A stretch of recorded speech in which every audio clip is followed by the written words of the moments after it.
نبی پاک علیہ السلام کے طریقے پر جو بندہ چلتا ہے نا، جو حضور کے طریقے پہ چلتا ہے، وہ اللہ کا محبوب بن جاتا ہے۔ جو شرط یہ ہے کہ وہ اخلاص کے ساتھ نبی پاک کے طریقے پہ چلے۔ دنیا کو دکھانے کے لیے پگڑیاں نہ باندھتا پھرے، وہ کہے کہ چونکہ میں پیر صاحب ہوں تو میں نے باندھ لی ہیں، اس لیے یہ ماحول نہ بنائے، وہ بنائے اللہ کی رضا کے لیے۔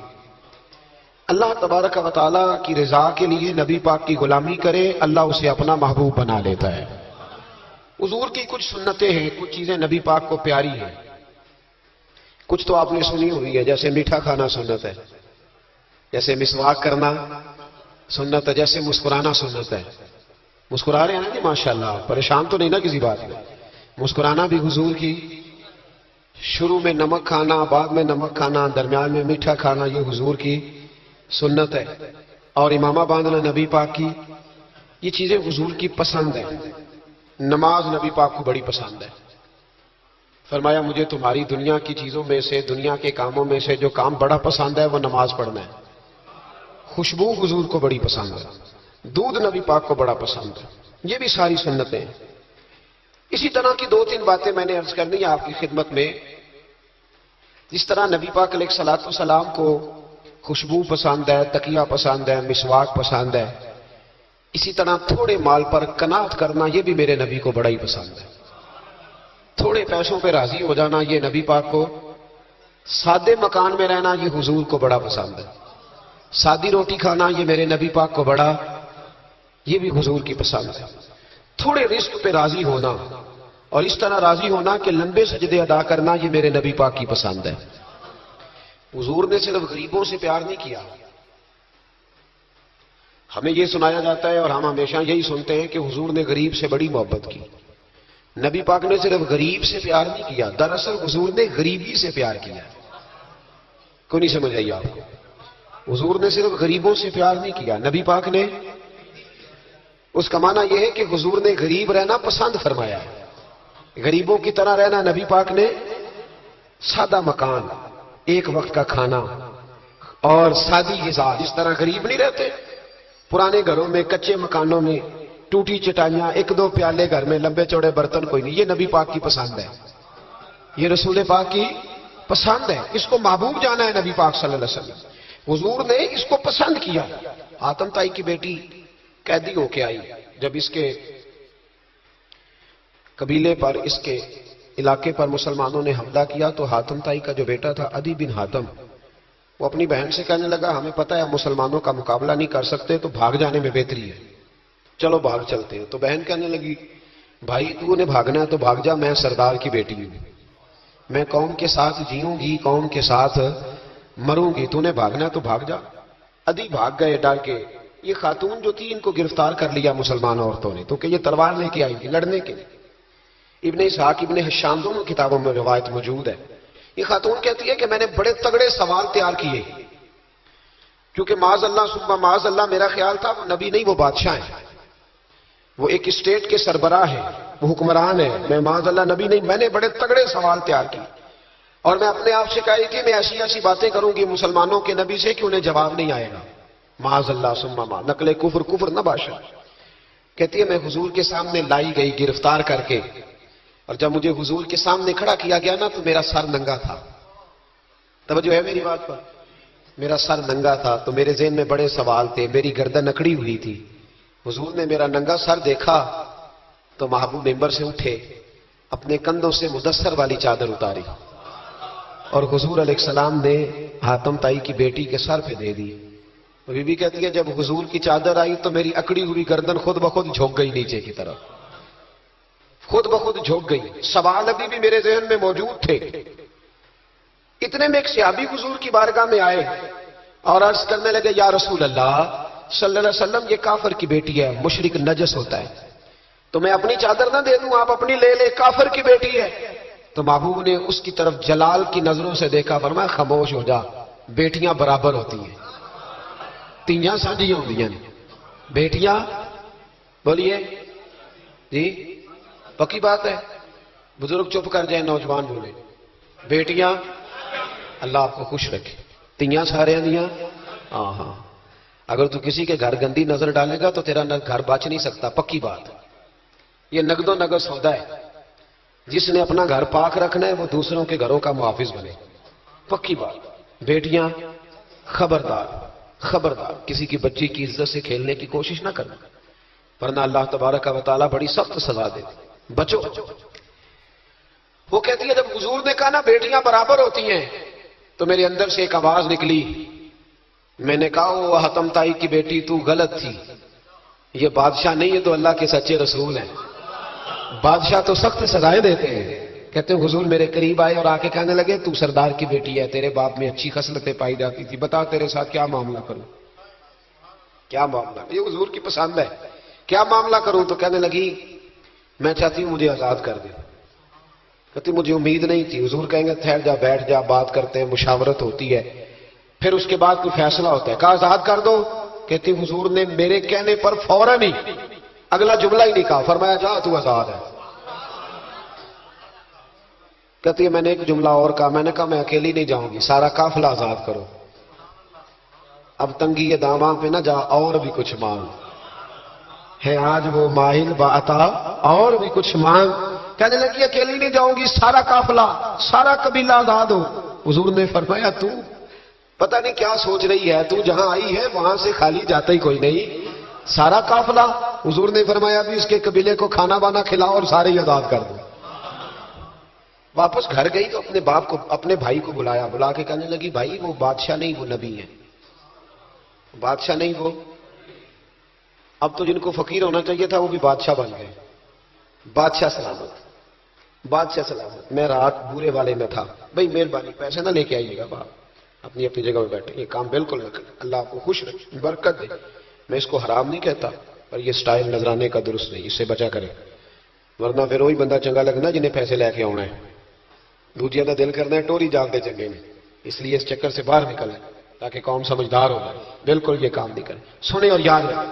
میں تھا وہاں دور تو دو تین بچے نا یوں ہاتھ باندھ کے کھڑے ہو گئے. اب حضور نے فرمایا کہ اس طرح کا معاملہ نہ کرو جیسے مجوسی اپنے بادشاہوں کے ساتھ کرتے تھے. میں کہ پتر بہ جو کہندے نہیں ساری ڈیوٹی. میں کہ کیس لائی ہے؟ میں بادشاہ سلامت تھا تو بہ جو کرسی تیرا آمدہ. کیا چکر چل گیا؟ ہاتھ باندھ کے کھڑے ہونا، کونوں میں کھڑے، کیا اس کا مطلب؟ ادب اداب ہیں، کرنے چاہیے، لیکن یہ کیا لوگوں کو سزا ملی ہوئی ہے کہ وہ بیچارہ جو غریب آدمی ادب اداب صرف اس کی ذمہ داری ہے؟ ماڑا آیا تو پیر صاحب نے ادب پہ لگا دیا اور تگڑا آیا تو خود ادب کرنا شروع کر دیا. یہ کس قسم کا تماشا ہے؟ یہ کوئی طریقہ نہیں. ادب اداب ہونے چاہیے لیکن غریبوں کو سزا، انہیں سزا نہ دو اگر بیچارے آ گئے ہیں تمہارے آستانہ آ لیا. بہرحال آم دام برسر مطلب کہنے لگی میں دیکھ کے آئی جو بادشاہ نہیں نبی ہے. تو ادھی کہنے لگا میں عورتوں کی باتوں پہ یقین نہیں کرتا، میں خود جا کے دیکھوں گا. میں نے کہا غریبی میرے نبی کی پسند ہے. حضور نے اللہ سے غریبی مانگ کے لیے کہا یا اللہ مجھے زیادہ پیسے نہ دینا، ایک وقت کی روٹی دینا. اور حضور فرماتے رب نے اختیار دیا ہے اگر میں چاہوں تو خود پہاڑ سونے کا بن جائے اور میرے ساتھ چلا کرے، پر میں نے اللہ سے زیادہ دولت مانگی. او بھائی دولت بڑی پیاری ہوتی تو سب سے زیادہ میرے نبی کی تجوریوں میں ہوتی. حضور نے دولت بانٹی ضرور ہے لیکن حضور نے اس سے پیار. یاد رکھے ہم تو پاگل ہو گئے پیسوں کے پیچھے بھاگ بھاگ. جو سڑک پہ ادھر جا رہا ہے وہ پیسے دینے جا رہا ہے، جو ادھر جا رہا ہے وہ لینے جا رہا ہے. پیسے کا ہی چکر ہے سارا، پیسے کا ہی چکر. پیسے. ایک صاحب نے فون کیا کہنے لگے کوئی ٹائم دے دے، تو میں نے کہا بس یار وقت تھوڑے دے دے. کہتے تم خوش کر دیں گے. میں کہ مثلاً تو کی کرے گا؟ کہتے جنہیں پیسے کہو گے لب جائیں گے.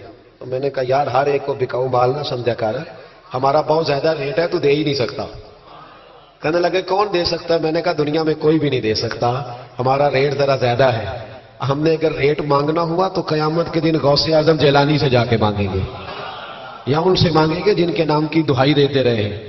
تعریف مصطفیٰ کی کرے اور نتیجہ ہم دنیا داروں سے مانگیں، انہی سے لیں گے نتیجہ جن کے قصیدے ساری زندگی گائے ہیں. ہاں تو اس لیے چکر سے باہر.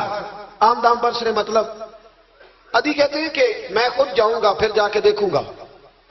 ادھی مدینے آئے دیکھنے، اور جب بندہ کسی کو دیکھنے آتا ہے تو تنقیدی نظر سے آتا ہے. کہتے ہیں میں مسجد نبی میں پہنچا تو کچی زمین پر غلاموں کے ساتھ. ادھر دیکھو یہ بھی تو حضور کی سنت ہے نا جی. حضرت ابو ہریرہ صحیح سند کی حدیث بخاری میں فرماتے ہیں حضور کے ساتھ ایک سفر میں تھا. نبی پاک علیہ السلام نے فرمایا کھانا نہ پکا لے.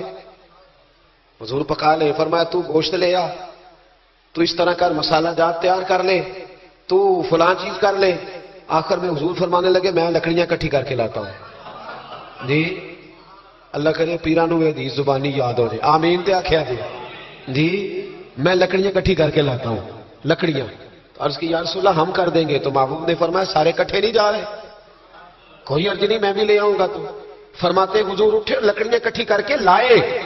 جب مسجد نبوی شریف بن رہی تھی تو جناب ابو ہریرہ فرماتے میں 3 اینٹیں اٹھا کے لا رہا تھا, اللہ کے رسول 7 اینٹیں اٹھا کے لا رہے تھے. 7 اینٹیں. چودھری صاحب آپ روز آ کے کہہ دیتے ہیں قاری صاحب مسجد کی صفائی نہیں ہوئی. تو نہیں کر سکتا مسجد کی صفائی؟ کیا سمجھتا ہے تو اپنے آپ؟ صدر بننے کا کیا مطلب ہوتا ہے کہ بندہ روب ڈالنے لگے؟ دنیا میں جو سب سے زیادہ عزت والا اور بڑا ہوتا ہے وہ وہی ہوتا ہے جو اللہ کے گھر میں جھاڑو دیا کرتا ہے. کیا لوگوں نے معیار بنا لیا ہے. یہ معیار ہے. جو قوم کا بڑا ہوتا ہے وہ قوم کا خادم ہوتا ہے. عدی کہتے ہیں میں مدینے آیا تو میں نے نبی پاک علیہ السلام کو غلاموں کے ساتھ کچی زمین پہ بیٹھے دیکھا. اور غلام بھی کون؟ ایک طرف حضرت بلال حبشی بیٹھے اور دوسری جانب حضرت عمار بن یاسر بیٹھے. کہتے ہیں حضور بیچ بیٹھے, کھانا کھایا جا رہا ہے. اور حیران میں اس وقت ہوا جب اسی پلیٹ سے نبی پاک بھی کھا رہے ہیں اور بلال حبشی بھی کھا رہے ہیں ساتھ بیٹھ کے حضور نے. عدی کہتے ہیں میرے دل پہ چوٹ لگی. میں نے کہا نہیں یار, یہ بادشاہ نہیں. یہ بادشاہ جو اس طرح غریبوں کے بیچ بیٹھ کے روٹی کھائے. ہمارے تو بادشاہ غریبوں کے حق میں تقریر کرتے ہیں نا. ویسے ان سے پوچھو کہ اس گاؤں سے ڈنگے کا کرایہ کتنا ہے, اور پھر ڈنگے سے لالے موسے کا کتنا ہے, ان کو کوئی پتہ نہیں. ان چودھریوں کو بچوں میں کھڑے کر کے پوچھو کبھی چنے کی دال کا بھاؤ کیا ہے, کبھی آندھی ہو بھی بتاؤ گے نا. ان کو کیا پتا, ان کے گھر میں تو آ جاتی ہے, اللہ جانے کہاں سے آتی ہے, ہم بدگمانی نہیں کرتے. لیکن حضور ایک پلیٹ میں کھانا کھا رہا. عدی کہتا میں سمجھ گیا یہ بادشاہ نہیں. پھر میرے دل میں شیطان نے وسوسہ ڈالا. میں نے کہا مسجد کچیا ہو سکتا ہے, مکان بڑا پکا ہو, بنگلہ بڑا عالی شان ہو. حضور کی عادت مبارکہ تھی جب کوئی مہمان آتا تھا تو یا مسجد میں اصحاب صفہ کے ساتھ رکھتے تھے یا کسی صحابی کو دے دیتے تھے, وہ اپنے گھر لے جاتے تھے. عدی کہتے ہیں میں نے جب سلام کلام کیا نا, دل میں خیال تھا کہ گھر بڑا عالی شان ہوگا. تو محبوب فرمانے لگے میرے دل میں خیال ہے. دیکھیے میرے نبی کو اللہ نے کتنا علم غیب عطا فرمایا ہے. کہتے ہیں میرے دل میں خیال ہے. مصطفیٰ کریم فرمانے لگے یار تو یہاں نہ بیٹھ, چل میں تجھے گھر لے چلتا ہوں. خیال آیا مسلمان نیک و بد پہچان جاتے ہیں اور محمد آدمی کے دل کی باتیں جان جاتے ہیں صلی اللہ. میں بریلی شریف میں تھا تو اعلیٰ حضرت کے بھائی مولانا حسن رضا خان صاحب رحمۃ اللہ علیہ, ان کے پوتے تھے شیخ الحدیث مولانا تحسین رضا خان صاحب, بڑے اچھے شاعر تھے اور نعت کی صنف سے بڑے آگاہ تھے. بڑا عمدہ مطلع کہتے تھے, مزہ آ جاتا تھا. تھوڑی سی مجھے بھی دلچسپی رہی شاعری سے تو میں بڑا خوش ہوتا تھا. ایک دن میں نے ان سے کہا کہ حضرت جی کو تازہ قطع کہیں, تازہ ہونا چاہیے. فرمانے لگے چلو 10 منٹ کا ٹائم دو, ابھی کہہ دیتے ہیں. تازہ قطع کہا. کہنے لگے علم غیب رسول کے منکر اس حقیقت کو بھول جاتے ہیں. غیب مانا کہ راز ہے لیکن راز اپنوں سے کب چھپاتے ہیں. غیب مانا کہ راز ہے لیکن راز اپنوں سے کب چھپاتے ہیں. تازہ قطع کہا. عدی بن حاتم کہتے ہیں حضور مجھے لے کے چلے. جب نبی پاک گھر کی طرف لے کے چلے تو رستے میں ایک بوڑھی اماں مل گئی, پھٹے پرانے کپڑے. کہنے لگی یا رسول اللہ میں آپ کی طرف ہی جا رہی ہوں, ضروری کام ہے. تو حضور نے فرمایا چل تو جا رہی تھی, میں خود جو آ گیا ہوں. عدی کہتے ہیں چوک میں اس بوڑھی نے حضور کو کھڑا کر لیا. کبھی دیکھا آپ نے اپنا وزیر چوک میں کھڑا؟ آپ کو اسی ایم پی اے کبھی نہیں دیکھا, وزیر تو دور رہ گیا. چوک میں کھڑا کر لیا نبی پاک صلی اللہ علیہ وسلم, اور وہ بی بی اپنے دکھڑے سنانے لگی. کہتے قربان جاؤں وہ دیر تک باتیں کرتی رہی اور نبی پاک سنتے رہے. عدی کہتے ہیں میرے دل پہ دوسری چوٹ لگی. میں نے کہا جو اس طرح غریبی سے پیار کرے وہ بادشاہ نہیں, وہ اللہ کے سچے رسول ہیں. حضور مجھے گھر لے گئے. جناب سیدہ طیبہ طاہرہ حضرت عائشہ صدیقہ رضی اللہ تعالی عنہا کے حجرے میں, اور حضور جب اندر لے گئے تو ایک چٹائی پڑی ہے کھجور کی چھال کی, وہ بھی پھٹی ہے 2 جگہ سے, ایک مٹکا 2 پیالے, ایک تکیا جس میں کھجور کی چھال بھری ہوئی ہے. کہتے حضور مجھے لے گئے. میں نے محبوب کا وہ مکان جنت نشان, میں نے وہ مکان دیکھا جہاں حضرت جبریل حاضری دینے آیا کرتے.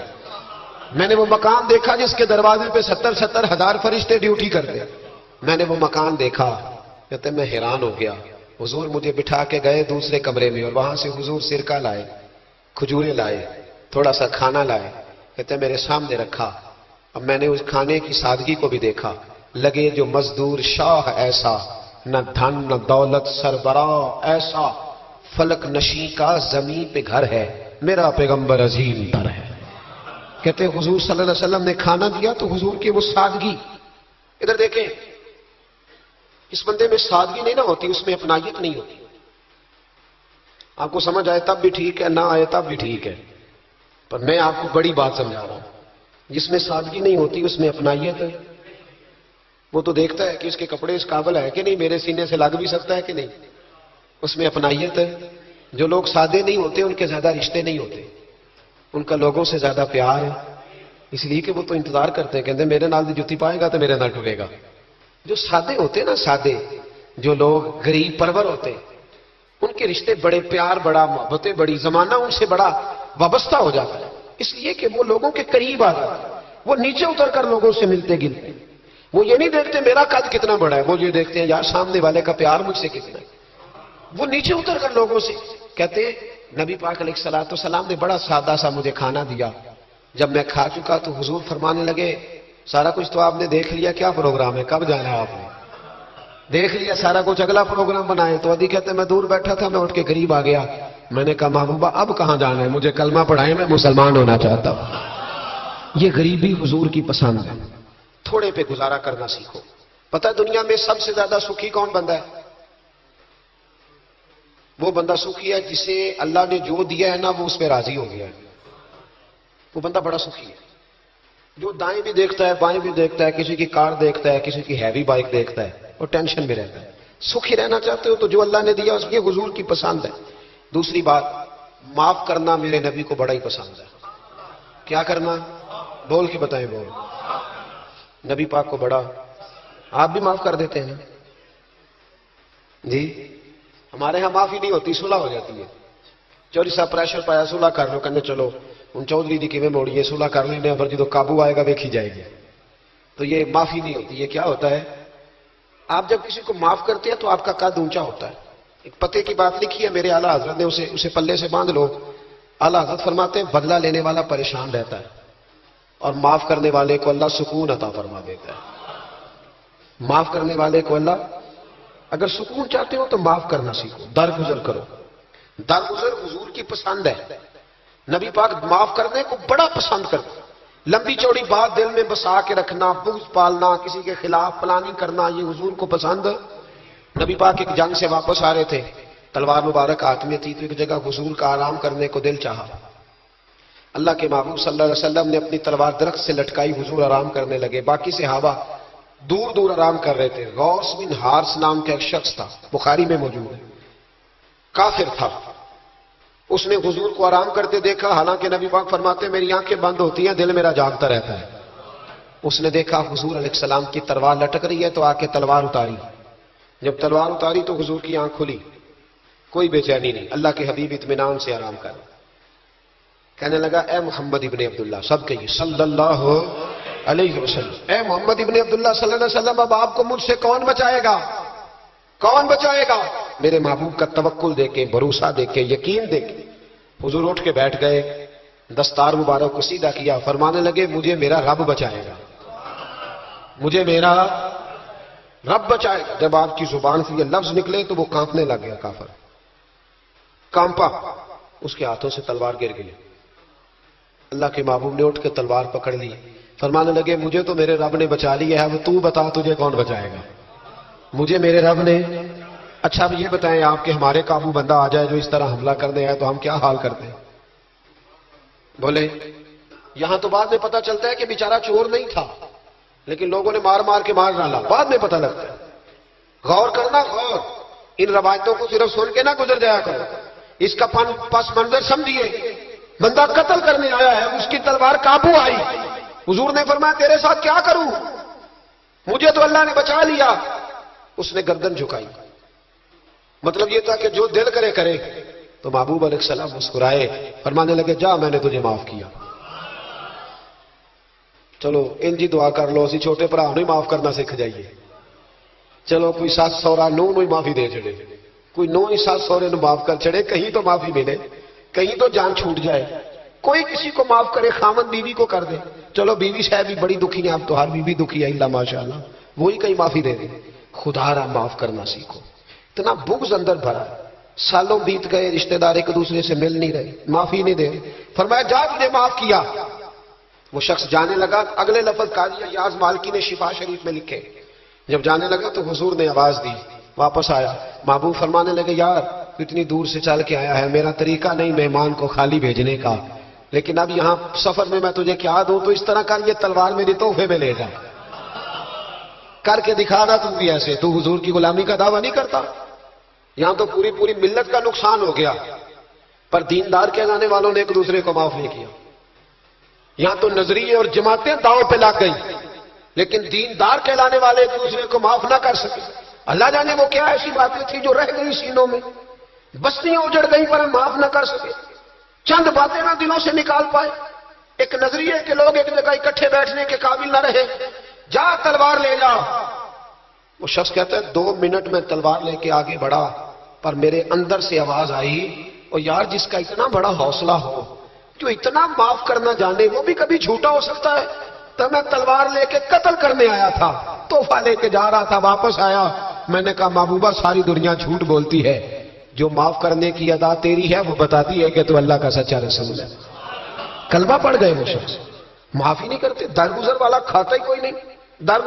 ایک صاحب کہنے لگے جی باقی تو ساری باتیں اچھی ہیں، فلاں مولوی صاحب کی ایک عادت نہیں مجھے پسند، تو میں کہا چل ایک دی معافی بھی دے چھڑی دی، ایک نہ پسند ہوئے تو ایک دی، لیکن تو 99 نہیں ویکھیاں تو ایک ویکھ لی جڑی نا پسند سی، ایک دی تو چلو معافی ملنی چاہیے، انسان ہے۔ ویسے میرا تو خیال ہے کہ کوئی بندہ 55% ٹھیک ہو تو اس کی تعریف کرنی چاہیے۔ جی میں آپ کو صحیح بات، کتنے فیصد بول کے بتائیں، اسی کتنے فیصد صحیح ہے؟ تو پھر کم از کم جو 55% صحیح ہے اسے تو صحیح مان لو۔ اپنا اگر حال 5% ہے تو جو 55% ٹھیک ہے اسے تو صحیح مان لو، چلو چھوڑو 45% بھی اگر غلط ہے تو پھر بھی زیادہ پرسنٹ تو ٹھیک ہی ہے نا، معاف کریں۔ حبار بن اسود، اس نے حضور کی بیٹی کو شہید کیا تھا۔ بیٹیاں بڑی پیاری ہوتی ہیں، یہ بیٹی جو ہوتی ہے نا یہ دل کا سکون ہوتی ہے، بڑی پیاری، اور بیٹیوں کا سکھ انسان کو جوان کرتا ہے، ان کا دکھ بندے کو بوڑھا کر دیتا ہے۔ حبار بن اسود نے نبی پاک کی بڑی شہزادی، حضور کی 4 بیٹیوں نے دین کے لیے بڑی قربانیاں دی ہیں۔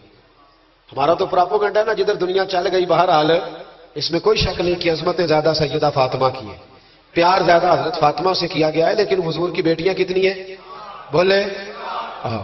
ہمارے ہاں بس وہ نقیب بھی کہتا ہے اور میں پڑھن لگا حضرت فاطمہ دی منقبت، میں کہ پہلیاں تیناں بھی پڑھ ہاں پہلا، میں مولا علی کی منقبت پڑھنے لگا۔ حضرت علی کا بغض کفر ہے، نفاق ہے، ان کا پیار ایمان ہے، پر باقی 3 کی بھی شان بیان کرنا وہ کوئی نہیں تو ہوں کسی نے بھی، ادھر کیوں نہیں جاتے؟ بیان ہو کس زبان سے مرتبہ صدیق اکبر کا کہ محبوب خدا محبوب ہے صدیق اکبر کا، لٹایا راہ حق میں گھر کئی بار اس محبت سے کہ لٹ لٹ کر حسن گھر بن گیا صدیق اکبر کا۔ کیوں نہیں آتی؟ بڑی بیٹی تھی سیدہ زینب، بڑی شہزادی، مکے سے مدینے آ رہی تھی، گھوڑے پہ بیٹھی تھی، پیٹ میں بچہ تھا۔ حبار بن اسود نے گھوڑے کو کچھ چیز لگا دی، چبھو دی، گھوڑا تیز دوڑا، میرے محبوب کی بڑی شہزادی گھوڑے سے گری، پیٹ میں بچہ تھا، تکلیف ہوئی، کتنے مہینے بیمار رہی، حمل بھی ضائع ہوا، اور سیدہ زینب وصال بھی کر گئی۔ جب ان کا انتقال ہوا تو روایت حضرت ابو ہریرہ کی موجود ہے، فرماتے میں نے حضور کی ساری داڑھی کو آنسوؤں سے بھرے ہوئے دیکھا، محبوب پریشان ہوئے ان کے وصال، دکھ ہوا حضور۔ وہ قاتل حبار بن اسود فتح مکہ کے موقع پر چہرے پر نقاب پہن کے آ گیا اور حضور کے سامنے کھڑے ہو کے کہنے لگا یا رسول اللہ کو بہت بڑا دشمن بھی آئے تو معاف کر دیتے ہو، بہت بڑا دشمن بھی۔ میرے نبی پاک نے فرمایا حبار چہرے سے کپڑا ہٹا، بیٹیاں بھولا نہیں کرتی، پر تو کلمہ پڑھ میں تجھے بھی معاف کرنے کو تیار ہوں۔ تیرا حوصلہ کدھر ہے؟ تو درگزر ہی نہیں کرتا، تو سڑک پہ لڑ رہا ہے، چوک پہ لڑ رہا ہے۔ آخری بات سنی، حضور نے غریبی کو پسند کیا، معاف کرنے کو بڑا پسند کیا، اور نبی پاک صلی اللہ تعالی علیہ وآلہ وسلم نے صلح کرانے کو بڑا پسند فرمایا۔ کیا کرانے کو؟ جی فرمایا اگر صلح کرانے کے لیے تمہیں بظاہر خلاف واقعہ بات بھی کہنی پڑے، یعنی لگے کہ جھوٹ بولنا پڑ رہا ہے، تو میرے نبی نے اجازت دی، پھر بھی صلح کرا دو۔ آج ہم نہ لڑائی کرا رہے ہیں، لیڈروں کی بھی لڑائی کئی مشیر کے لات کراتے ہیں، اس پر دلیل دوں گا، مشیر ناراض نہ ہو جائے پر دلیل دوں گا۔ مولا علی شیر خدا سے ایک شخص نے کہا حضور باقی 3 خلفاء کے زمانے میں اتنی جنگ نہیں تھی جتنی آپ کے زمانے میں، تو تو آپ فرمانے لگے ان تینوں کا مشیر میں تھا، میرے مشیر تیرے جیسے ہیں، اس لیے تباہی ہو رہی ہے۔ مہربانی فرمائے، مشورہ صحیح دے، ہم ایک دوسرے کو اس طرح کی کہانیاں سناتے ہیں کہ دور کرتے ہیں۔ حضور نے، پتہ ہے آپ کو، بڑی مشہور حدیث ہے بخاری میں، نبی پاک صلی اللہ علیہ وسلم نے فرمایا اگر میں دیر سے آیا نا تو جماعت کرا لینا، انتظار نہ کرنا۔ یا رسول اللہ آپ جماعت چھوڑ کیوں رہے ہیں؟ فرمایا 2 قبیلوں کی صلح کرانے جا رہا ہوں۔ حضور نے فرمایا جماعت میں میرا انتظار ہے۔ کہاں جا رہے تھے نبی پاک؟ بولے سن لو حدیث مسند امام احمد بن حنبل میں، فرمایا 2 مسلمانوں کی صلح کرا دے، اللہ تجھے 2 حج اور 2 عمرے کا ثواب عطا فرمائے گا۔ 2 حج اور چلو یہ پھول نہیں پہنے، کسی استقبال نہیں کرنا، کسی فوٹو نہیں دینی کہ حج ہی ہو گیا ہے، لیکن حج ملے گا ضرور، اس لیے کہ میرے نبی نے وعدہ فرمایا ہے۔ لوگوں کو قریب کرنے کا سبب بنے، قریب کریں، لڑائیاں نہ کریں، صلح کریں، مہربانی کریں، اتحاد کی بات کریں، ایک دوسرے اگر 2 بھائی آپس میں ناراض ہیں تو ان کے اندر قربتیں پیدا کریں، کہیں کہ ان کی صلح ہو، انہیں قریب کرائیں، ان کے ساتھ محبت کے رشتے قائم کرائیں۔ ہم لڑائی کرا کے لوگوں کو اپنے ساتھ سیٹ رکھنا چاہتے ہیں، کبھی سنتے نہیں آپ کہ مدینے سے جو لوگ آئے اور جو مکے سے جو لوگ مدینے آئے اور جو مدینے میں رہ گئے حضور نے بھائی بھائی بنا دیے۔ فرمایا بھائی بھائی بن جاؤ، حضور نے ایسے رشتے قائم کیے کہ وہ ساری زندگی قائم رہے۔ تو لوگوں کو لڑانے کا سبب کیوں بنتا ہے؟ لوگوں کو ملائیں، یہ حضور کی پسند ہے۔ 3 باتیں میں نے عرض کی ہیں، غریبی نبی پاک کی پسند ہے، معاف کرنا حضور کی، صلح کرانا نبی پاک کی، ان تینوں حضور کی سنتوں پر عمل کریں، ملے گا کیا؟ اللہ ہمیں اپنا محبوب بنا لے گا۔